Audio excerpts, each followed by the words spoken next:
선하신 하나님께서 악인을 선대하시는 까닭이 무엇입니까?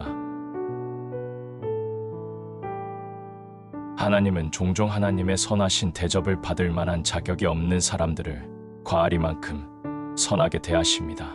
다윗이 내가 악인의 큰 세력을 본즉 그 본토에 선 푸른 나무에 무성함 같다라고 말한 것처럼 때로는 악인이 선인보다 하나님의 햇빛을 더 많이 받는 것처럼 보이기도 합니다. 그래서 어떤 이들은 하나님의 오래 참으심을 오해하고 곡해하여 하나님께서 죄를 눈감아 주시고 인간이 무엇을 하든지 괴념치 않으시며 선인이든 악인이든 동일하게 대하신다고 생각하기도 합니다.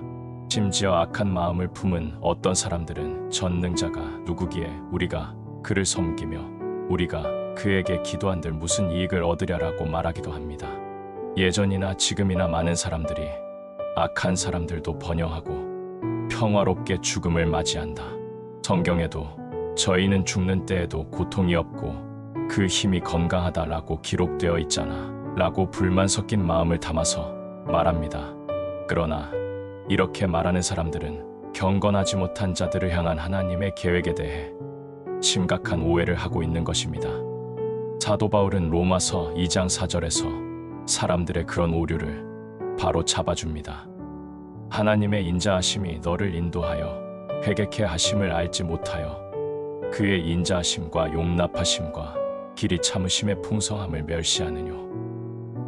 하나님은 악한 삶을 살고 있는 사람들을 선대하시는데 그것은 그들이 계속 죄를 짓도록 부추기려 함이 아니라 그들을 구슬리고 달래서 죄에서 떠나게 하기 위함인 것입니다. 하나님은 지금도 우리에게 끝없는 온유와 사랑을 나타내고 계십니다. 그것은 우리의 죄를 멸하기 위함이며 악하고 굳은 우리의 마음을 하나님께로 돌리기 위함이며 풍성하신 사랑으로 우리의 양심을 각성시켜 하나님 보시기에 우리가 어떤 처지에 있는지를 깨우치기 위함이며 우리가 사랑하는 죄를 버리고 돌이켜서 그토록 경멸하던 하나님을 찾도록 하기 위함입니다. 그러므로 아직 그리스도를 영접하지 않았는데 하나님께서 번영하게 하셨다면 그것은 죄인의 구원을 위한 하나님의 긍휼의 풍성하신 인자와 사랑의 배려인 것입니다. 그런데 어리석은 사람들은 그 사랑의 배려를 깨닫기는커녕 나는 죄 가운데 살고 있지만 번영하고 있다. 따라서 앞으로도 계속 죄를 지으며 내 맘대로 살 것이다. 라고 주저없이 말합니다. 이사야 선지자는 그런 사람들의 어리석음을 이렇게 지적합니다. 소는 그 임자를 알고 나귀는 주인의 구유를 알 것만은 최소한 주인을 알아보는 점에 있어서는 소와 나귀가 그들보다 지혜롭다고 말하는 것입니다. 지금 자신의 번영이 어디에서 비롯된 것인지 곰곰이 생각해 보십시오.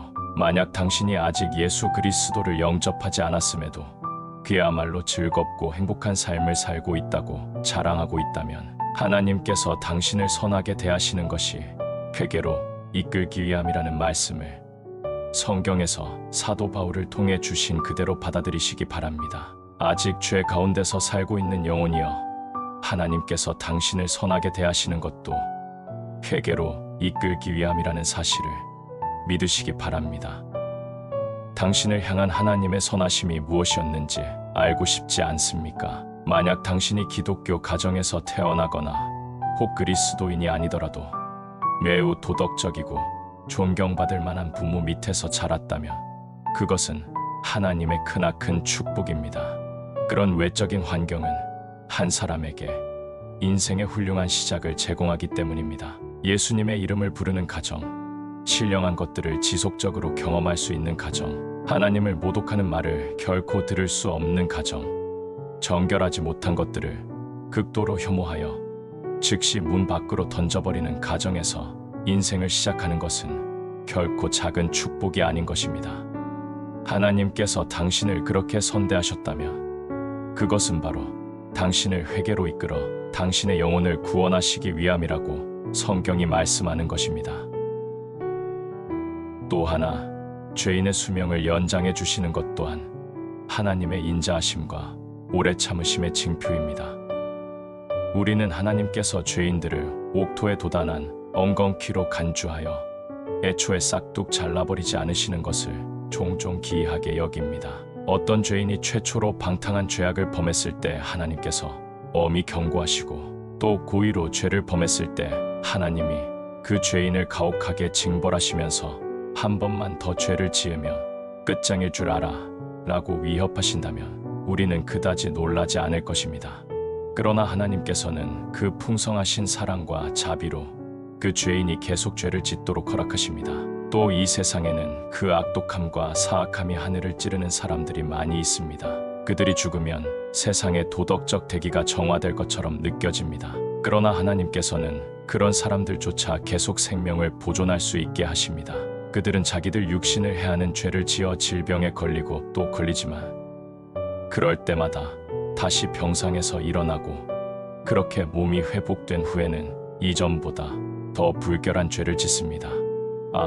그런 죄인들은 멀쩡하게 잘도 살아가는데 헌신적이고 열정적인 선교사들이 몹쓸 풍토병을 얻어 죽거나 열병이 만연한 거리를 지나가던 고결한 성도가 무시무시한 전염병에 감염되어 이내 세상을 떠나는 이유가 대체 무엇이란 말입니까?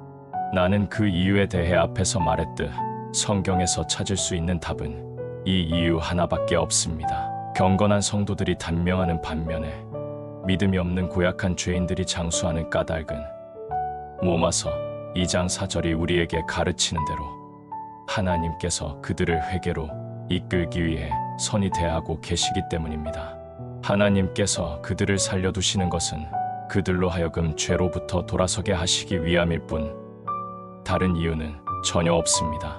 이러한 이유를 들으면 어떤 경건한 사람들은 억울해합니다. 하나님이 불공평한 것이 아닌지 의심합니다. 당신도 그런 마음이라면 이 질문에 답해 보시기 바랍니다. 당신은 지금 고요한 바다를 순항하고 있는 배 한 척을 보고 있습니다.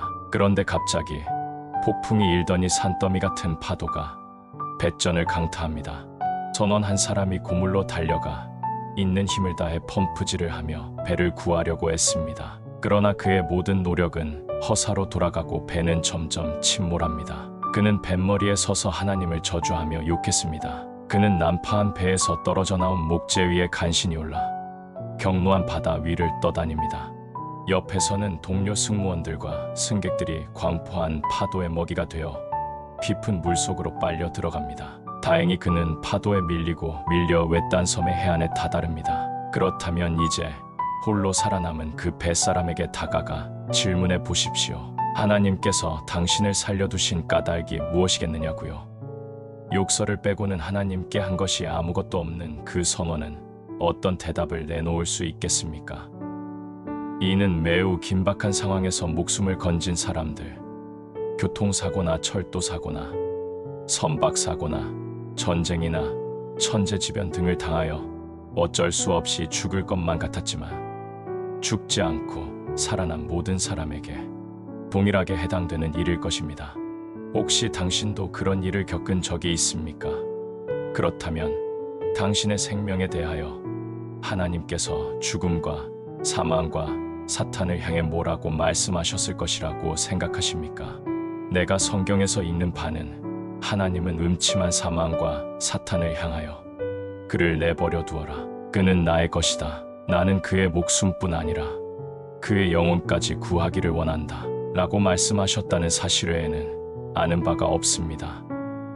이것이 지금까지 살아있는 당신과 나를 향하신 하나님의 은혜라는 것을 잊지 않기를 바랍니다.